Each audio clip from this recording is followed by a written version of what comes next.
So my goal in writing this next book was to help you make better decisions in your author career. But rather than just translating what I wrote the first time, I decided to say, here is a whole new book with the same mindset of how do we be better decision makers in our author career, but taking into account now the fact that we're in a different world than we were in 2017, 2018. And how do I give you the benefit of my experience, given what we are facing now and what we're likely to face in the next 8 years to 10 years. Welcome to the Write It Scared podcast. I'm your host, Stacey Fraser, a formerly repressed creative soul turned fiction writer, story editor, and author accelerator certified fiction book coach. At Write It Scared, we tell the truth about why writing a novel is so hard by acknowledging that most writers grapple with two stories: the one they want to put on the page to the best of their ability, and the often subconscious internal story that prevents them from doing it. This show is designed to help you identify and rewrite the internal narrative holding you back while you discover and write the story you want to tell and learn all the tools to help you do that successfully. Join me each week for a new episode where we'll talk about writing to deepen our understanding of the craft and of ourselves as writers. Writing a novel is an inside job that we do not do alone. Welcome to Write It Scared. I'm glad you're here. Let's dive in. Hey writer, welcome back to the Write It Scared podcast. I'm your host, Stacey, and today I'm joined by a returning guest, Becca Syme. I love Becca. I'm a huge fan. She is the host of the QuitCast for writers, and she is the author of the QuitBook series for writers. If you haven't heard of them, I highly recommend. They are great mindset books. And our conversation today is one I think that any writer who is considering a writing career needs to hear right now. We're talking about what's changed in the publishing landscape over the last 10 to 15 years, why so many writers feel stuck or discouraged in today's saturated market, and how that market has changed over the last decade. And we talk about how to start making better decisions about your writing and your business. Becca also shares insights from her upcoming book, Dear Writer, You Still Need to Quit, which digs into how writers can navigate this new era of publishing with more intention and less burnout. So if you've ever released a book and wondered why it didn't sell, felt like you're doing all the right things but nothing worked, or wondered if this is the best time to invest in audio or advertising, or you're struggling to figure out if you should be focusing on your craft or on marketing or on platform building, or you just feel overwhelmed by all the conflicting advice about what you should be doing next, then this episode is for you. I'll give you Becca's full bio in a moment, but before we jump in, I wanted to give you a quick reminder. If listening to this podcast has helped you keep going in your writing, I would love to hear your moments of courage, whether they're big or small.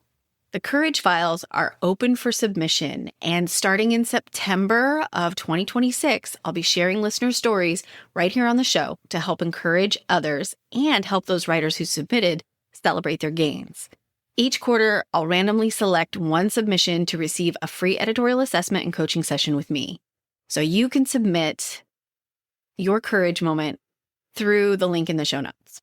Okay, here's Becca's bio.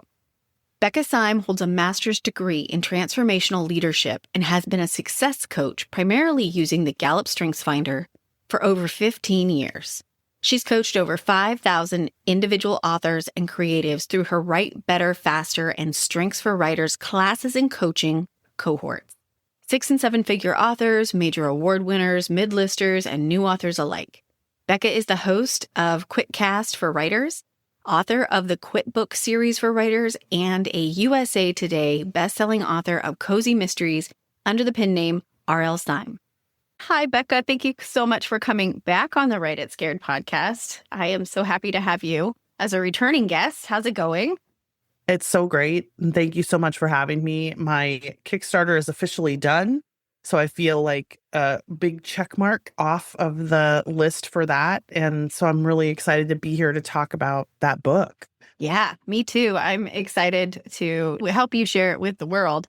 So for anybody who doesn't know, Becca was on the podcast in season 1, episode 34. In that, is where we mostly talked about how to use a tool called the Clifton Strengths to find a writing process that works for you versus subscribing to all the general advice out there and thinking that that is the way it's supposed to be. It's more about figuring out what works for your brain and you as an individual. So if you're interested, I will pop a link in the show notes so you can go back and look at that. So Becca, you are the author of a series of amazing books called the QuitBooks for Writers. And that's how I originally found you. Was through, where is it? I have it right here. This beautiful baby right here. Oh, yeah. I love that cover. The very first, Dear Writer, You Need to Quit. And now you have a new one coming out. For anybody who doesn't know you, you just want to share briefly what it is that you do. And then let's talk about your new book. Yeah, I do success alignment for writers. Primarily, we utilize personality metrics as a complicated, because we only start with the personality stuff, right? It's not definitive. And we're trying to help people find their best alignment for what will work the best for them in all realms of their writing career and life. And I've coached more than 6,000 individual authors at this point in my career. I have a master's degree in transformational leadership, and I'm also a writer myself. So I got into this because I was a novelist and my writing friends needed help with some of the things that they were going through in their businesses. And I had this background that I could be helpful. And so I started jumping in and helping answer some questions about, like, why are these things happening to me? It turns out there's some really quick and easy reasons why you might be doing things the way you're doing, and maybe you shouldn't change them just because other people don't do it the same way. And that's how I got into my business now, which is, again, like success alignment for authors, trying to help authors get the most success that they can out of their writing career. I love it. And I've worked with you and taken some of your classes and have had a phenomenal experience that's really changed the way that I approach my writing, but just the way I approach business, life a little bit. So I definitely understand more about myself. So the original book in the Quit series, Dear Writer, You Need to Quit, came out, 7 years ago? I think now? 7 years.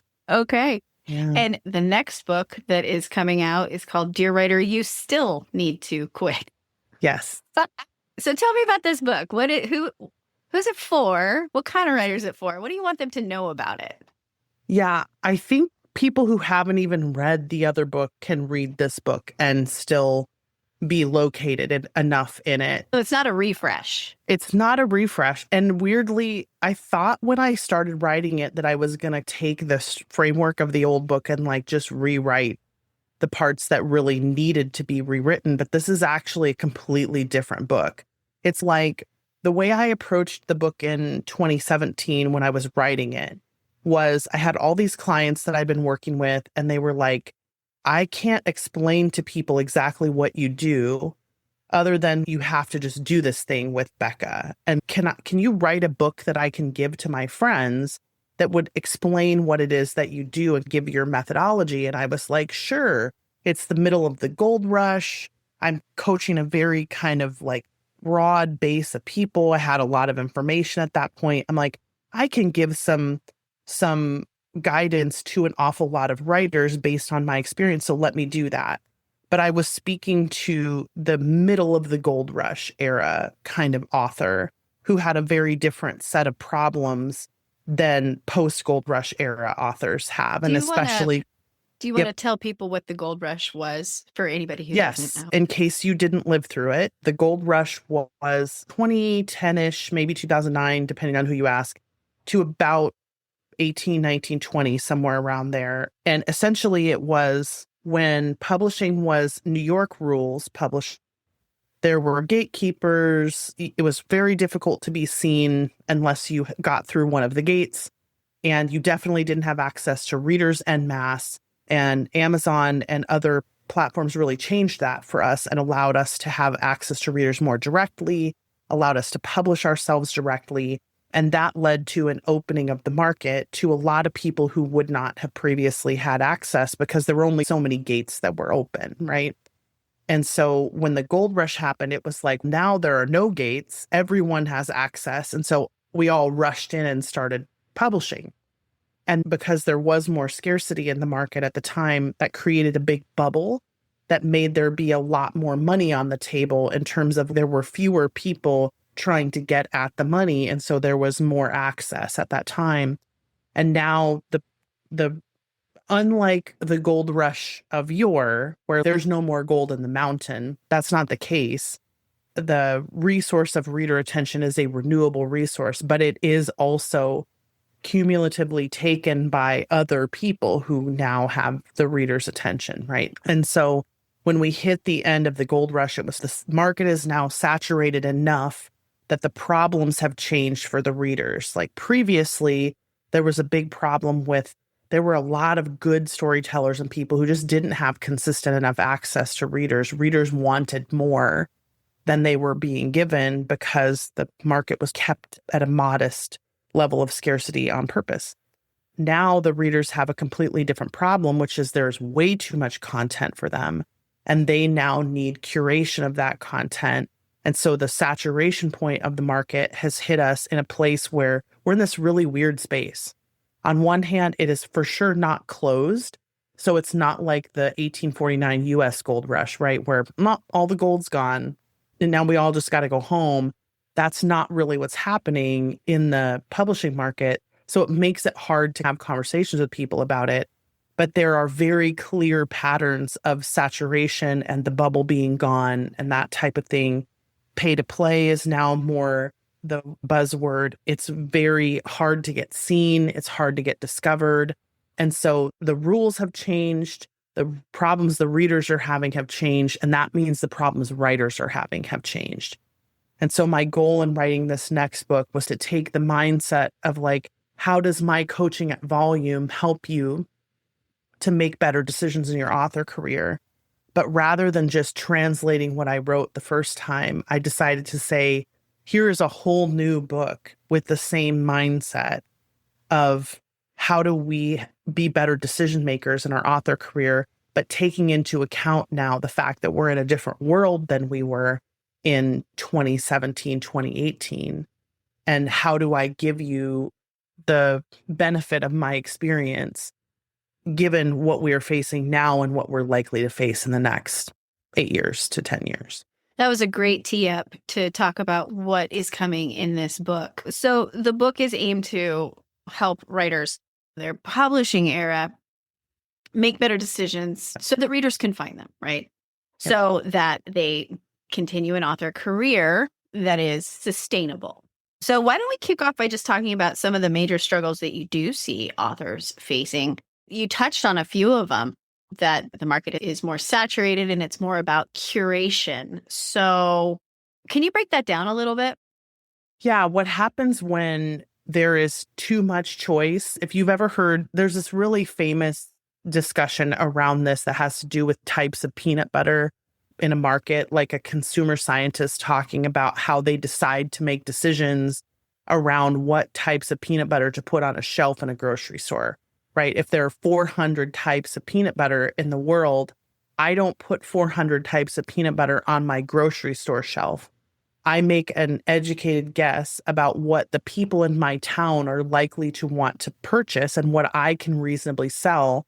And I'm probably going to sell maybe 4, 5, or 6 brands of peanut butter, because what they found in consumer science is that when consumers are faced with too much choice, it makes them freeze. And then what they do is they leave the peanut butter aisle. They don't get excited about more options. They get overwhelmed with decision fatigue. And what we don't realize about the market is that when readers have to decide yes or no about each individual choice, it's too many choices for them. They're getting overwhelmed with all of the things. And so what ends up happening is we have stuff like Book Talk or the algorithm on Instagram or the algorithm on Threads, which has been designed to try to curate the quote unquote best of the best, but it doesn't always work that way. And oftentimes what ends up happening is it drives so much attention towards very specific books that we end up back in the gatekeeping scenario again, where it feels like there's something that I'm being kept out of. But the reality is just that it's in the consumer's best interest to not have too many choices. that they have to pick from when they go looking for a particular thing. So if I go to Amazon looking for a book on, because I just did this, I was looking for a specific book on habits that somebody had recommended to me, and I only had the title of the book and it had the word habit in it. And when I put that in, the amount of book results that I got back was so significant. And the book that I was actually looking for was nowhere to be found. And I finally just stopped looking because I kept getting sponsored product ads and I was getting the wrong books with the wrong titles. And then I was getting Atomic Habits, which I didn't want to read. And it's like the choice was just too overwhelming. So the easiest thing to happen is I go to a curated place, somebody gives me a link, and then I click on that link. Or I go to TikTok and somebody says, you're going to love this book. And then you go read that book. And unfortunately, what that creates for writers, where we have now come into an industry that feels like it is so open, right? Like we've now thrown the gates wide and we all feel like we should have equal access to every reader, but we can't because consumers will get overwhelmed with too many choices. So when there are too many of us to choose from, it turns out it is actually just going to happen that the choices have to be curated somehow. And then it's very difficult for me to figure out as a author business person, as a business owner, how do I make decisions about my books not getting seen when I am in the early phases of my author business and I haven't found a pocket of demand that's renewable for me yet. So a lot of authors are making decisions about nobody wants my book isn't selling and therefore I suck, or they're throwing thousands and thousands of dollars at things like direct sales and Kickstarter, trying to figure out how to be discovered when they don't have a demand for their books enough yet, that they're consistently being pushed, right, by curation engines or curation machines in readers' directions. And then it's becoming frustrating for them. It's hard for them to continue, or they're believing that their books are bad or that readers don't want them or the market has shifted, when the reality is just there's so much saturation. You have to know how to read the data in the right way. So just as a for instance, there's a service called Kindle Trends, which is a data analytics service. And you can get a newsletter sent to your inbox every week that tells you in your genre how many books were published every week and how many books were published every month. And when there's 213 books being published every week in your genre, it is going to be very difficult to read the data for when you release something and it doesn't sell. The likelihood of me being at the top of searches when I don't have thousands of dollars to spend on advertising, I don't have a known quantity name, I may or may not have a great hook to my book, right? All of those things can determine the way that my book is shown to readers. But what I receive is it didn't sell. It didn't get picked up. It didn't get noticed. People aren't reading it. And we don't think about it from the consumer's point of view, which is, can you imagine if you go looking for mysteries and 213 brand new books on top of the 1.2 million books that already exist in that large category subgenre? 1.2 million is a guess. It's not that many, but can you imagine the overwhelm? If we're overwhelmed by 26 flavors of peanut butter, that we wouldn't then also be overwhelmed by 213 new mystery books every week. Like it is so much for consumers to have to deal with. Part of our experience as writers needs to also be having a little compassion for the consumers and having a little compassion for the system that's trying to serve both of us, and then figuring out creative ways to find pockets and segment people off and be very targeted in who it is that you're trying to reach, instead of saying, I'm for all contemporary romance readers. That's too broad of a target unless you're willing to spend a lot of money, right? Or take your chances with luck and timing where Loki's in charge, right? So Sure. It's almost like the problems that we were having when I released my first book in 2012 as an indie. I did no marketing, no advertising. I didn't tell anybody about the book.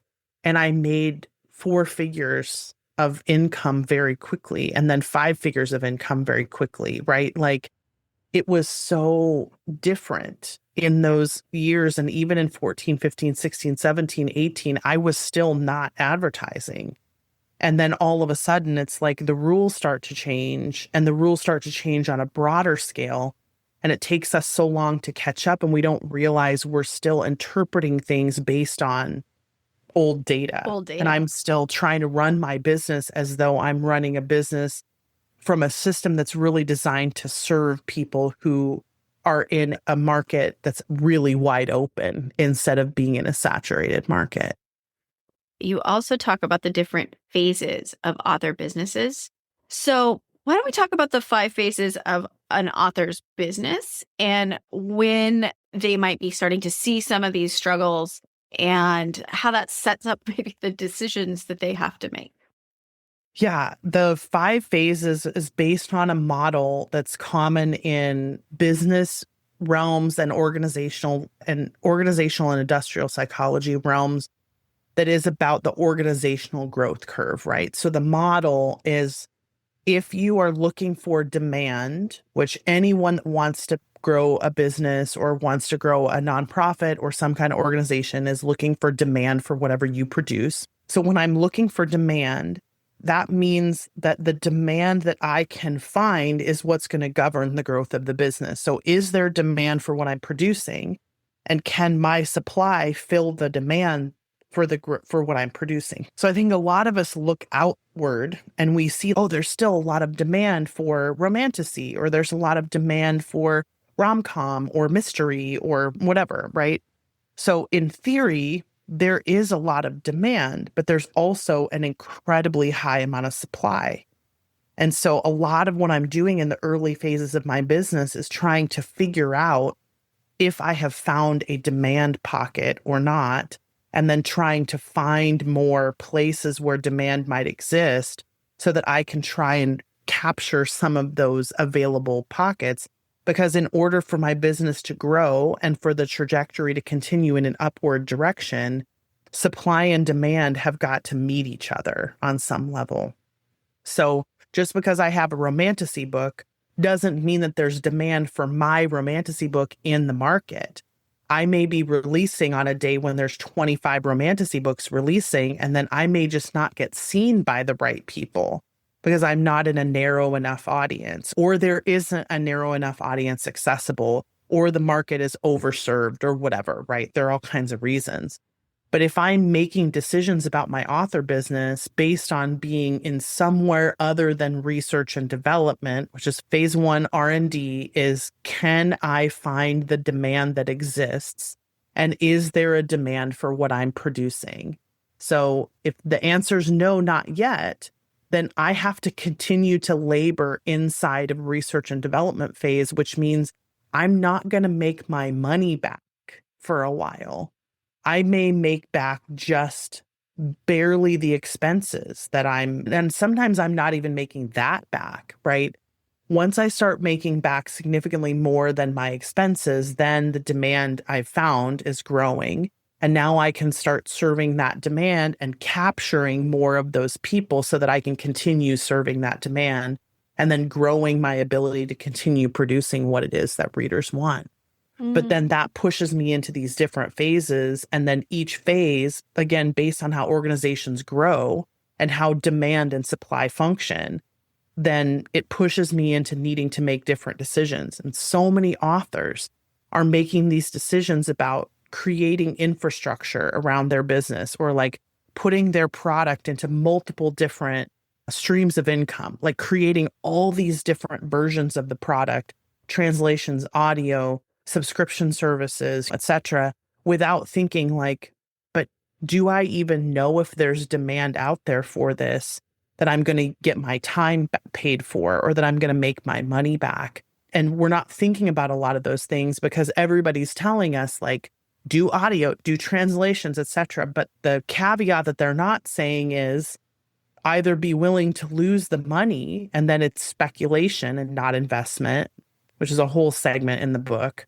Is it investment or is it speculation? Yeah. And then if it is speculation, I have to be willing to not get the money back.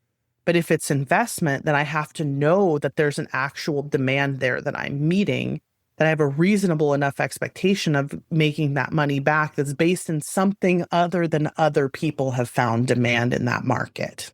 I haven't found it yet, right? I have a question. Yeah. When a lot of us come into writing, right? We have an idea that has a soul and a heart behind it, right? This is the creator's side of things.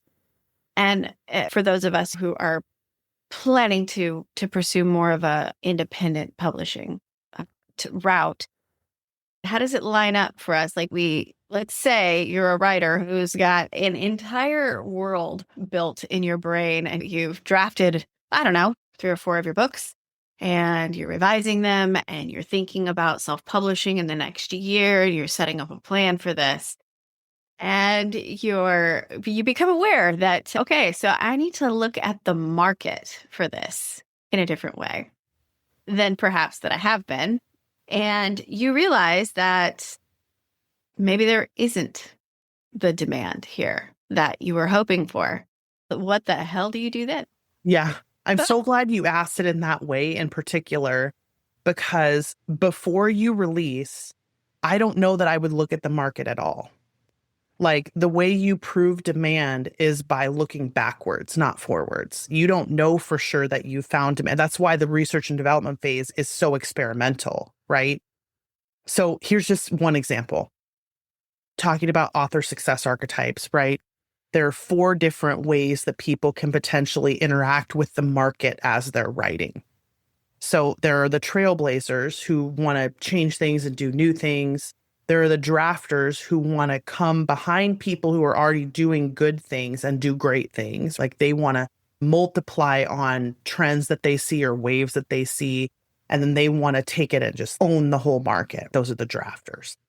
Evergreens are the people who struggle with not quite being draftery enough because they don't always have all the skills to be able to read the market and change themselves to write to the market, but they have a desire to watch the market. So there's a tendency to want to kind of shift in that direction. And my encouragement with the evergreen name is you've got to grow where you're planted. Like, you've got to write the thing that's in you to write. And then you either look at the market afterward, like you cannot become a drafter if you're an evergreen, because you don't have the skills to force yourself to change what you're writing. You can maybe shape it after it's finished, or you can have a weather eye on the market every once in a while, but you can't act like a drafter where you're just believing that you can change everything about what you write because you don't have all those skills.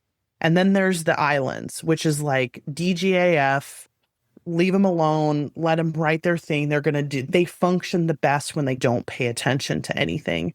And evergreens can trend more in that direction if they want to, but they tend not to because everyone tells them to trend towards the drafters. So again, the evergreen name is grow where you are planted. Don't try to change what you're doing. And that is a significant portion of writers, by the way, more than 50% of writers. But what ends up happening is people hear all of this right to market talk. They hear about tropes and trends, but if they are not the kind of person who can watch a whole bunch of books and look at what they all have in common and what they're meeting in readers' needs and what the readers want, what's going to make readers happy, and then morph themselves into that thing, change themselves more into being able to write directly for the market and also enjoy that and do it effectively and tell a great story doing it, then they would be better off writing what they love and writing what is good for them and what lights them up, and then changing the elements if they don't work correctly. So it's almost better for people who are earlier in their career to not think as much about the market as they may want to or as they may be told to, because you want to see what your natural storytelling mechanism produces. Because otherwise, we're going to end up with a whole bunch of people who are trying to write something that's trendy, and then they're not meeting that need effectively for the readers because they don't have all the skills that it takes to shapeshift themselves essentially into what the readers want, right? Like they really have to be more organic to either what's the type of story I really want to tell. And maybe I change the trope a little bit because there's a trope that's really popular right now. But I would encourage people who are early in the process, the best time that you have to write something that is not exactly what's trendy and not exactly what's on point, and do well at it and see if you can create your own kind of segment of the market, is when you're earlier in your publishing journey. So you don't have this publishing history behind you. You can still reinvent yourself after if you want to, but the best time for you to do whatever is in you to do is when you're earlier in your career. And I would always want to encourage people, especially the people who just love writing, please don't look at the market, because it's, unless you are wired to look at the market, it's not going to help you. You're probably in that evergreen segment where it would help you to grow where you're planted more and then just grow towards the sun if you need to, as opposed to drafters really are shapeshifters on some level, and they can really almost make themselves into whatever the market requires of them and enjoy it and be good at it. But that is not the case for an awful lot of us. And we really need to remind ourselves of what was happening before the market was the way it is now, which is that when we didn't know all of these things about what happens later in the process, we were just letting ourselves write and submit, and we were letting ourselves enjoy and experience and be a little more organic with our process. And we really need to let that happen more than we do. Yeah, I think that it's quite stifling. You can look at the trying to figure out the end all outcome of everything, and then that puts a lot of unnecessary pressure on the early phases of a career, and especially this kind of career, because there's no stepladder. Yeah. It's this, I don't know, whitewater rafting, maybe. Yep, 100%. Yeah, it's a completely different experience. So for someone a little bit beyond where we've just been speaking about, how does the next phase of the author business model work? You know, they get beyond research and development. What happens next? Yeah, once you know where the demand is, now the main question is, if I continue to produce this thing that I have discovered demand for, will I continue to yield more money? That's the question of phase 2. And when we get into the phase 2 space and we know that we can do something that works, we know we can, I guess I would say, we know for sure we can produce something that has sold, then there's a pretty decent chance, especially if we let ourselves continue to write, if we're able to continue to write what had sold in the research and development takeoff. Oh, now we're into phase 2 place. Then we want to answer that question. Can I produce more money if I produce more product? Because that is still a question for an awful lot of people. Sometimes they are not able to quickly produce the thing that they were writing. And so now we almost have to say, is there going to be demand for something that I write with the same people? If it's not exactly what I gave them before, that's a different question. Still a phase 2 question, but it's a slightly different question, because the easiest thing to do with demand pockets is to keep giving them the thing that you know they want. And so then there's just all of these different questions that you have to answer around initial demand, and that takes time. So also a portion of this, especially the navigation of these business phases, is that for some of us, this was going to be years of time getting through like just one big question of the business phase. So can I not give in to the temptation of doing all of these crazy different things? Again, unless I can afford to. If you can just afford to spend money and not get it back, totally different place that you're in. If you are not intentionally needing to make money out of this, totally different place to be in. If you're experimenting, totally different place. Your business is still going to function that way, but you don't need to worry about But those of us who have limited resources and we need to be wise about how we spend them, we do actually need to acknowledge that these decisions can take sometimes months and years to know the answers to. And so there is this almost, especially in the earlier parts of the phase when you're seeing some growth, but you're not seeing huge amounts.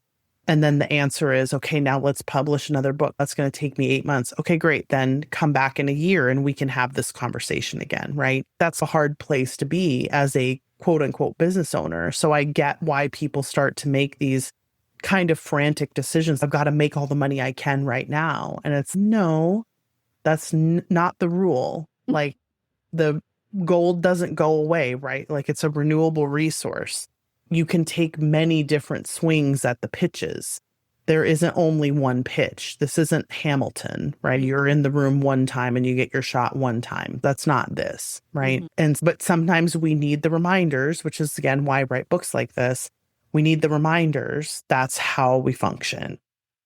So if there's 3 other phases, could you briefly touch on what those are? And then can you direct us to where we can learn more? Yes.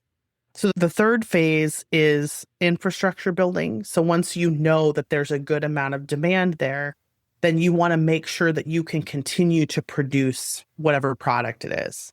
Right. And then that's the place where we start to ask, do I need to put this product into different, almost like income streams, right? Do I need to start doing translations or audio, etc.?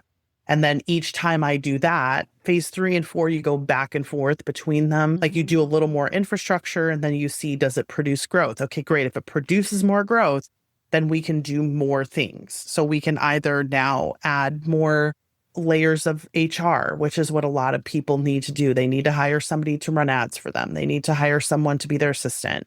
They need to hire a house cleaner. They need to like all these kinds of things. So we've got to test, is this the right decision to make? Some of the answers are no, and some of the answers are yes. And so you end up with this phase 3, which is infrastructure. And then does the infrastructure yield money? That's phase 4, which is the growth from infrastructure. And then phase 5, once you eventually get there, because you go back and forth from 3 to 4, just going up and up until you hit a mature phase where, okay, now I have exhausted all of the places where I could make more infrastructure that will actually make me money. I probably made a couple of choices that have dipped me a little bit. So now I have to pull back on some of that infrastructure. Maybe I can't put every single book into translations because they're not yielding me as much money anymore, things like that. And so now I have to get to a mature place where I'm not 1xing or 2xing my previous year's profit anymore. Now I'm growing by 2%, 5%, 10%, maybe as much as 15 or 20%.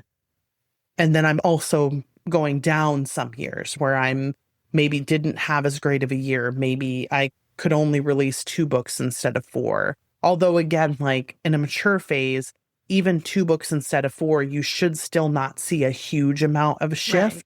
Because you have so much you have created by this point. Yeah. A product. renewable demand. Yep. Yeah. And you're also pulling in new people. Yes.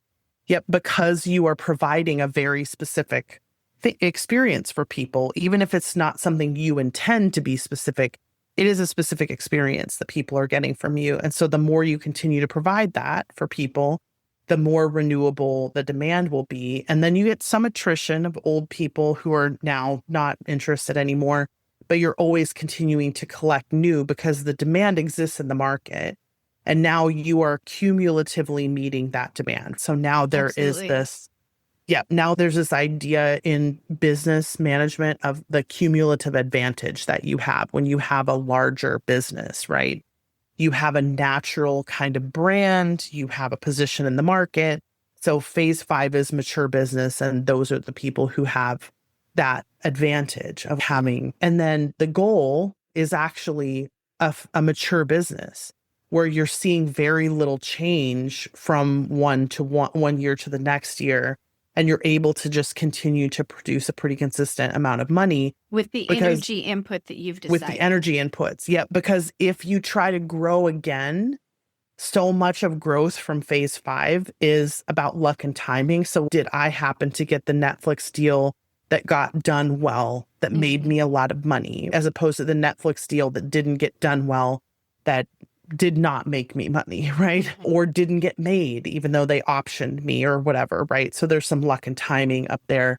But then also, if I do something like start a new pen name or start a new genre or something, that I'm risking this mature business to do something brand new that may or may not please the current readers that I have. And then I'm essentially taking at least part of myself back to research and development again. So it's a very complicated application, but essentially the model itself holds because the model is governed by the principles that govern demand, basically supply and demand. What I extrapolate from this is by understanding where you are in the phases, it takes away the decision fatigue that comes from listening to the mass soapbox that we have or whatever, the generalities that are out there. It's okay, I'm a brand new writer, I'm working on a series, there's gonna be multiple books. Should I do direct sales and should I make an audio? Should I do audiobooks as soon as these things are hot off the press? You don't need to make that decision if you're in an early stage, right? So that is a decision for later. So that's how I think that this will apply for writers who are in this phase of their writing. Yeah, especially when you're looking at, does it cost me time or money? And does it cost my organization time or money? Because when it costs me personally my own time, a lot of people are like, oh, it's free now, right? It's free now. So I can do an audiobook for free because I can use AI audio if they want to do that.